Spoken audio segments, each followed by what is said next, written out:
Hi, Geoff here from GCT Property.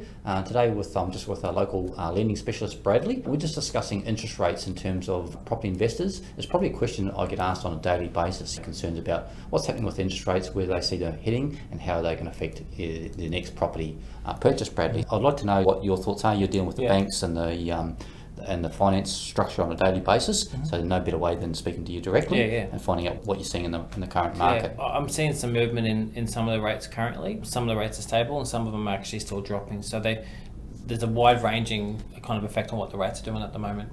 Okay, well, that's a really good point. So are you seeing a difference between the fixed rates that the banks are offering and the floating rates?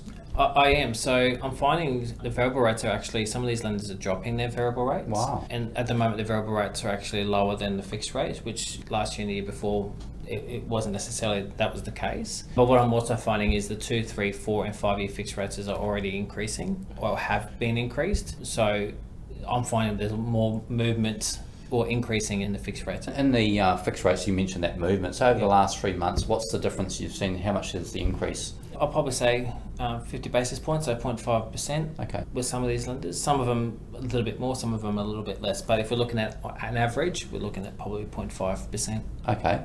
And can you just explain the margin that the banks, because I know the banks allow for a margin between what you're actually paying when they do the calculation on your affordability and the reason behind that? Yeah, they use what they call a buffer. So that buffer used to be 2.5% until just recently, now it's 3%. So what you could have afforded or what the bank could have said that you could service or afford last year would be decreased now because of the buffer. It's gone from 2.5 to 3%. So it does make a difference. Yeah, and I guess that gives us the confidence that it's a pretty stable property market because the banks are already factoring much higher than actually in reality what we're seeing. Correct, and I suppose the government had to kind of look at doing that because of the concern was the rates were going to increase.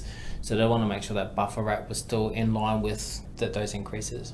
Okay, and for anyone considering the next property purchase, when you look at what's happening, we're in southeast Queensland, the property market here, huge growth. We've seen about 25% property price growth over the last 12 months. Yeah. So on a $600,000 property, that's now $750,000. So still getting very good returns on property, even at those slightly higher rates. Yeah, and higher rental returns as well.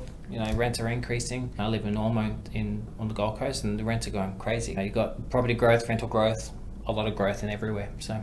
Great times for property investors. 100%. Thank you, Bradley. That's explained the finance really well, and I'm sure it'll give a lot of investors the confidence and the right information directly from a specialist. Excellent.